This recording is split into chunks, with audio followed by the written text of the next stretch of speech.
तेजपाल की चीखें पूरे जंगल में गूंजने के बाद माही जोर से ठहाका लगाकर हंसी और हवा में झूलती हुई हंसती बातें करती हुई गुनगुनाती होकर घर चली गई।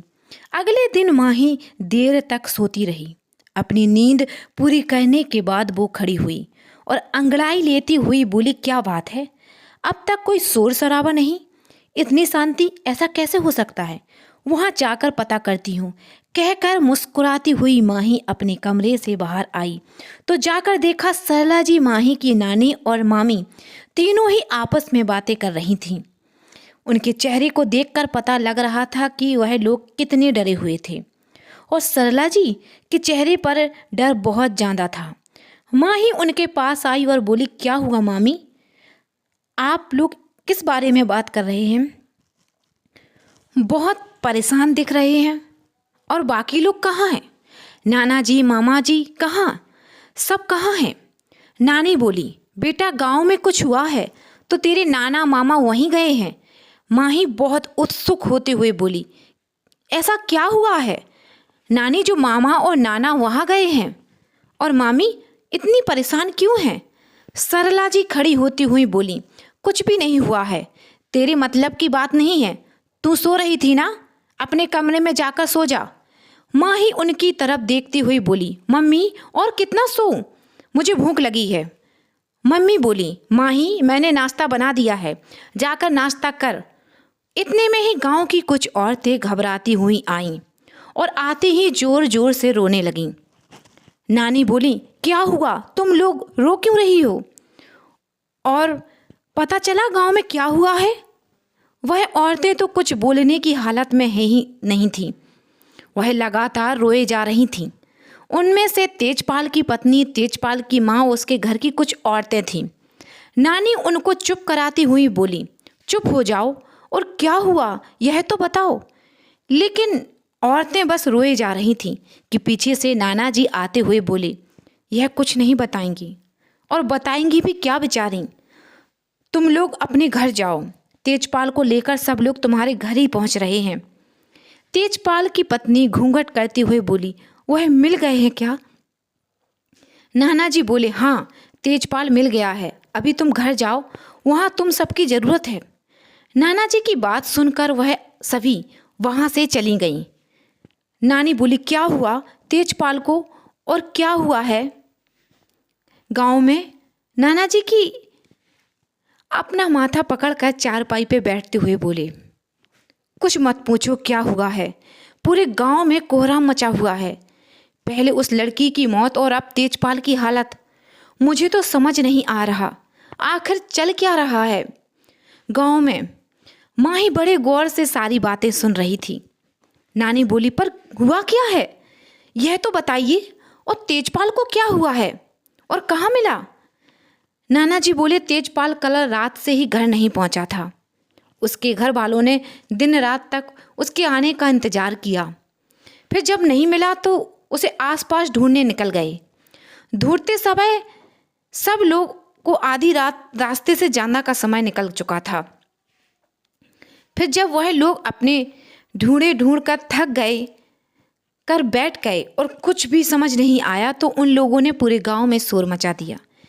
3 बजे पूरे गांव में शोर मच गया था। मैंने जब सुना तो मेरे भी होश उड़ गए थे। तब तक लोगों ने मिलकर पूरे गांव में ढूंढा और फिर जंगल में ढूंढ निकाला। वहां जाकर देखा तो तेजपाल बेहोशी की हालत में एक पेड़ पर उल्टा लटका हुआ था।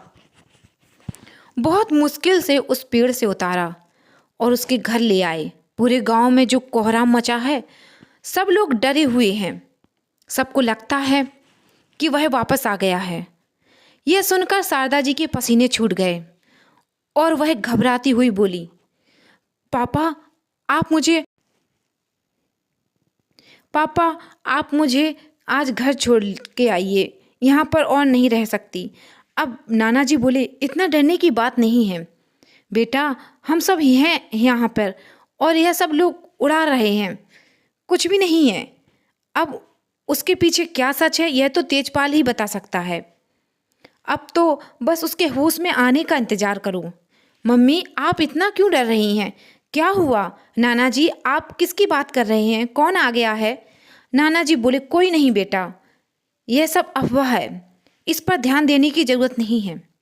तुम लोग जाओ, खाना पीना बनाओ, खाओ, और तुम्हारा मामा थोड़ी देर में आ रहा होगा, बाकी का सब कुछ वही बताएगा। सरला जी अपने रूम में आने के बाद बहुत ज़्यादा डरी थीं। वह बार बार बस अब घर जाने की बात लगा रही थीं। सब लोगों ने उन्हें बहुत ज़्यादा समझा रहे थे, पर वह किसी की बात सुनने को तैयार नहीं थी। उनकी हालत देखकर माही एक तरफ मुँह करके हंसती हुई और फिर सरला जी को समझाने लगी। थोड़ी देर में माही के मामा आए और सरला जी को समझाते हुए बोले, दीदी, परेशान होने की कोई ज़रूरत नहीं है। ऐसा आप सोच रही हैं, ऐसा कुछ भी नहीं है।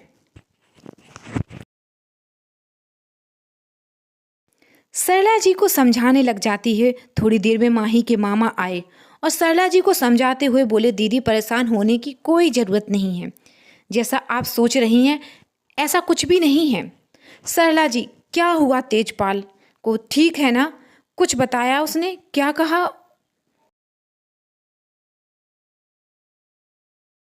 क्या हुआ था वहाँ? कैसा हुआ उसके साथ यह सब?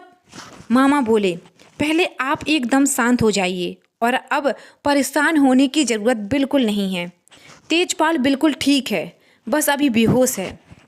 थोड़ी देर में होश आ जाएगा तो हम उससे पूछेंगे। और आप जो सोच रही हैं, ऐसा कुछ भी नहीं है। आप जानते हैं ना, हम सब लोगों ने कितनी अच्छी तरीके से उसको बंद कर रखा था, तो आप वहाँ तक सोचिए ही मत। सरला जी बोली, तो फिर गांव में इतना कोहराम क्यों मचा है? सब लोग तो वही बात कर रहे हैं। मामा बोले, गांव वालों का क्या है, कुछ भी बोलते हैं, आपको तो पता है ना। गांव में कोई भी बात हो, कोई भी अफवाह आग की तरह फैल जाती है। आप परेशान मत होइए। पुलिस आई है, वहाँ पर जांच पड़ताल कर रही है, नाकाबंदी कर रखी है पुलिस ने, इसलिए आप अभी नहीं जा सकती। आप चिंता मत करिए, जैसे ही सब ठीक होता है मैं खुद आपको छोड़कर आऊँगा। अपने कमरे में आने के बाद मामी माही के मामा से बोली, आप सब लोग किस बारे में बात कर रहे हैं? मुझे कुछ समझ नहीं आ रहा। और कौन वापस आ गया है? सब लोग इतना क्यों डर रहे हैं? मामा बोले, अरे कुछ नहीं, तुम जाने दो यह सब। मामी जिद करती हुई बोली, बताइए ना, कौन है वह? कौन आ गया है? मामा मामी की तरफ गौर से देखते हुए बोले, मसान।